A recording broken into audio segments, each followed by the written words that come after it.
સુરેન્દ્રનગર જિલ્લાના સાયલા શહેર અને આસપાસના ગામના હજારો વિદ્યાર્થીઓ માટે જીવનરેખા સમાન સરકારી હાઈસ્કૂલને તાળાબંધી કરાતા ગ્રામજનોમાં રોષ ફેલાયો છે।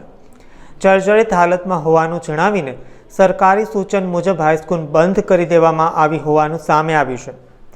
શાળા બંધ થતાં તાલુકા કોંગ્રેસ સમિતિના આગેવાનો, વેપારીઓ, વિદ્યાર્થીઓ અને નાગરિકોએ મામલતદાર કચેરી ખાતે સરકારી નિર્ણયનો વિરોધ કરી આવેદનપત્ર પાઠવી યોગ્ય પગલાં ભરવાની માંગ કરી છે। આવેદનપત્રમાં જણાવવામાં આવ્યું છે કે જો તાત્કાલિક ધોરણે હાઈસ્કૂલનું રિપેરિંગ કરવાનું કે નવી હાઈસ્કૂલ બાંધવાનું આયોજન નહીં કરવામાં આવે તો ગ્રામજનો ગાંધી ચિંધ્યા માર્ગે આંદોલનની રાહ પકડી લેશે।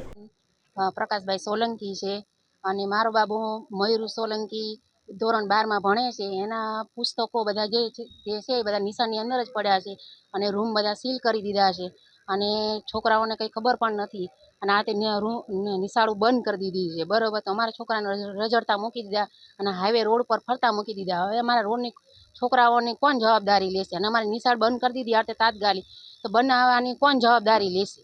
બરાબર। એટલે અમે કહીએ છીએ કે આ નિશાળ વહેલા બની જાય તેવી અમે માન્ય રાખીએ છીએ, બરાબર સરકારશ્રીને। તાલુકા કોંગ્રેસ સમિતિ સાયલા તથા શહેર કોંગ્રેસ સમિતિ સાયલા દ્વારા જે સાયલા ખાતે સાર્વજનિક હાઈસ્કૂલ આવેલી છે તેને સીલ મારી દેવા 2 દિવસ પહેલાં સીલ મારી દેવામાં આવ્યા છે અને એવું કારણ બતાવવામાં આવ્યું છે કે જર્જરિત છે। તો જર્જરિત તો 10 વર્ષ પહેલાંની છે જર્જરિત, તો કેમ એને રિપેરિંગ કરવામાં ન આવી? હાલમાં 105 વિદ્યાર્થી છે જે અલગ સ્કૂલમાં અલગ અલગ જગ્યાએ એમને રજડતા મૂકી દેવામાં આવ્યા છે અને હાલ અંદર એમના ચોપડા અને બીજું સાહિત્ય પણ અંદર છે અને હાલ સરકારશ્રી દ્વારા કોઈ એવી જાહેરાત કરવામાં નથી આવી કે આ સ્કૂલ ક્યારે રિપેરિંગ કરશું, ક્યારે નવી બનાવશું કે શું એનું આગામી આયોજન છે કે શું કોઈ બારોબાર પધરાવી દેવાની જમીન, કિંમતી જમીન વાત છે, એવી સ્પષ્ટ ઉલ્લેખ નથી। એટલે આવનારા દિવસોમાં જો આ સ્કૂલને નવીનીકરણ અથવા રિપેરિંગ ન કરવામાં આવી તો કોંગ્રેસ સમિતિ જલન અને ઉગ્ર આંદોલન આગામી દિવસોમાં કરશે। મારું નામ ધનજીભાઈ મકવાણા, સાયલા કોંગ્રેસ સમિતિ પ્રમુખ ધનજીભાઈ મકવાણા।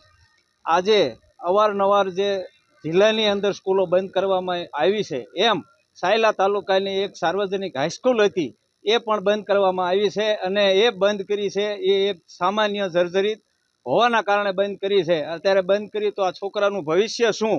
જે ચાલુ નિશાળે બંધ કરવામાં આવી છે એને તાત્કાલિક રિપેર કરી અને ચાલુ કરવામાં આવે, નહીતર અમે કોંગ્રેસ દ્વારા અને કોંગ્રેસ પ્રમુખ દ્વારા જે ગાંધી ચિંધ્યા રસ્તે અમે મહાન આંદોલન કરશું। 20 વર્ષથી ભારતીય જનતા પાર્ટીનું શાસન છે અને આ સરકાર હંમેશા કોઈ દુર્ઘટના બને પછી જ જાગે છે।